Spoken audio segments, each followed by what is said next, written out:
Voters do not agree with these despicable women on The View. They are wildly out of touch with the vast majority of Americans, and frankly, they should seek immediate help. This is why, of course, she's on The View and not working for the most powerful man in the world, because Karoline would wipe the floor with you bitter banshees any day. Joe Biden knows how to do this. Yes. He knows how to do this. He's quite good at this.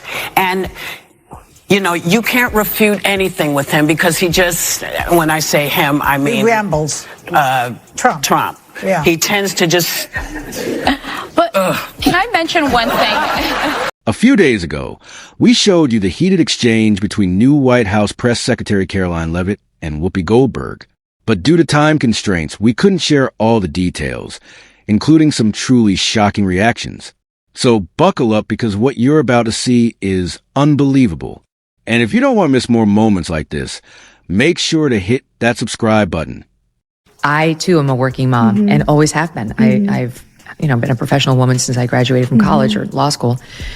But now there's, I think, a good thing, which is like the restoration of valuing so-called traditional, moms. And that's great. The women who take care of their kids full time. Most of my best friends are doing exactly that.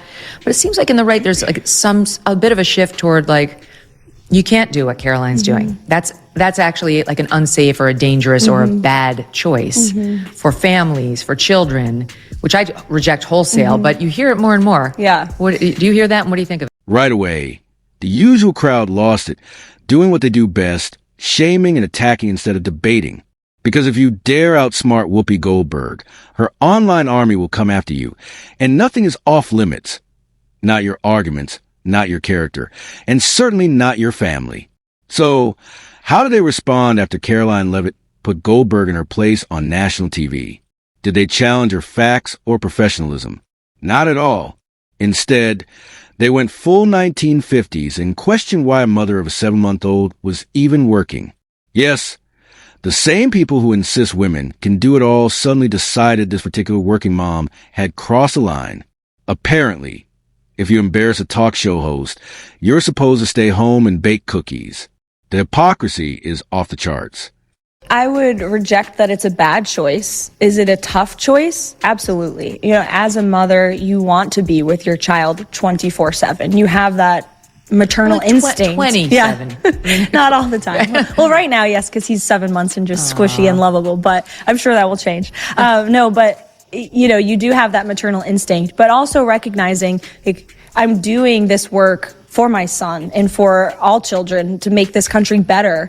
And it's a once in a lifetime opportunity. It's also it's temporary, right? In 4 years, my son will be 4 years old and the president will no longer be at the White House. And then I'll move on and do something else. But, this chaos of 24/7 work is a temporary matter. And that's what at least I tell myself to get through these very long and hard days. But I would reject that you can't be a good mom and be good at your job. I think you can do both. It's not for everybody. And it takes a lot of work and will and faith and prayer.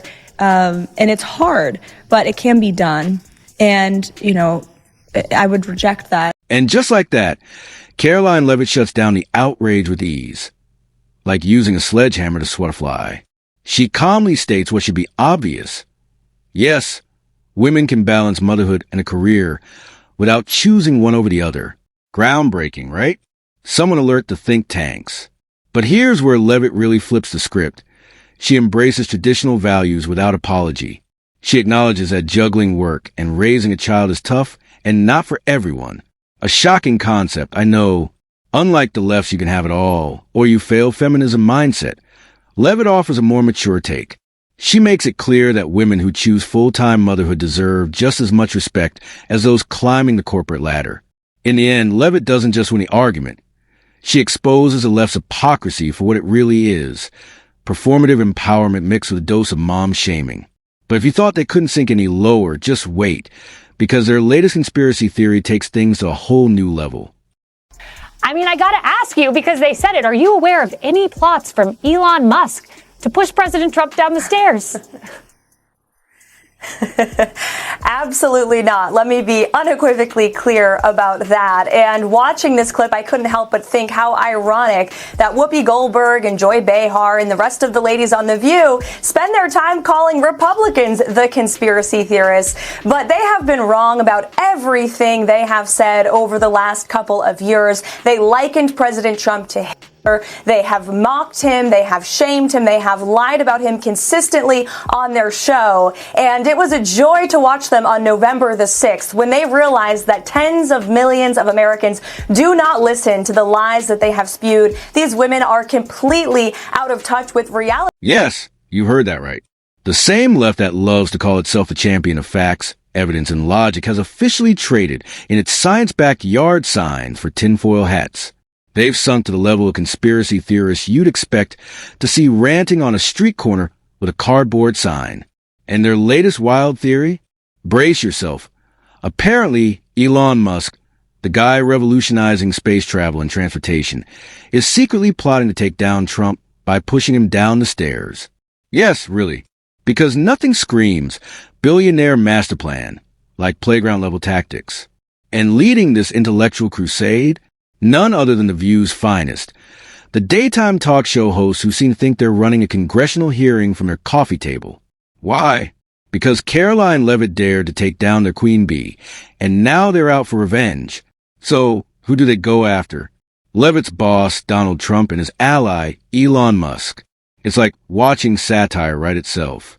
But Leavitt wasn't about to let that nonsense slide. She fired back with a few choice words that didn't just shut down the lunacy. They left a conspiracy crowd scrambling to cook up their next ridiculous theory. A lot of women are preparing themselves for the impact of the incoming administration, which has led to this growing mantra from male right-wing incels. Your body, my choice. Say that to my face. Never one to back down easily. Whoopi Goldberg mustered what little courage she had left to take another swing at Karoline Leavitt.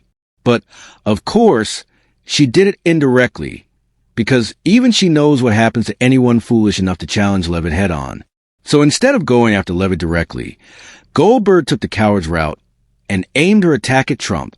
And that's when she did the unthinkable, right there on national TV. After saying Trump's name, Goldberg spat, like a cartoon villain tasting defeat for the first time. Classy, right? Because nothing says intellectual rebuttal like literally spitting on cue. Leavitt wasn't about to let that slide. She fired back with precision and force, calling out the absurdity. Asterisk, this is what passes for debate now? When you can't win on facts, you resort to playground antics. Imagine being so triggered by one man's name that you start spinning like a toddler refusing broccoli. It's beyond embarrassing. No wonder daytime TV ratings are tanking. Asterisk. And she didn't stop there. Leavitt exposed a blatant hypocrisy. These are the same people constantly preaching about civility and respect. Yet here they are turning ABC into a slapstick comedy show. By the time Leavitt was done, Goldberg's so-called bold move looked more like sheer desperation. The internet took notice. Memes flooded in faster than the network could cut to commercial. Many viewers rallied behind Leavitt. One user wrote, asterisk, these women are going to have a hide at some point. I wouldn't feel comfortable walking down the street if I were any of them.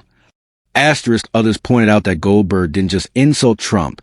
She disrespected millions of Americans who voted for him. She literally spat in the face of half the country. One person commented. Some even suspected the whole thing was just a desperate ploy for ratings, with one viewer joking, asterisk, I'm convinced they pay her extra to act foolish. Asterisk. You must have really wrestled with how you were going to meet the high bar set by Karine Jean-Pierre. Was that... Sorry. Was that out loud? No, she was terrible. Yeah. I mean, come on. Yeah. So how has your approach differed, would you say? I think it's vastly different. And if you ask people, even in the legacy media, even the Trump haters, they will tell you the approach has been much different. Not just from me, but the entire White House. Oh, absolutely. They come in my office every day and they'll admit that off the record. Oh. Maybe not on the record, but they will say they appreciate the access and the transparency and the preparation that goes into my briefings and everybody on our team. Another brutal clapback from the undisputed queen of comebacks. Karoline Leavitt. At this point, it's like watching a master chef go up against someone who just learned to boil water. And this is exactly why Whoopi Goldberg won't dare face Leavitt in a real debate. It's not just about losing.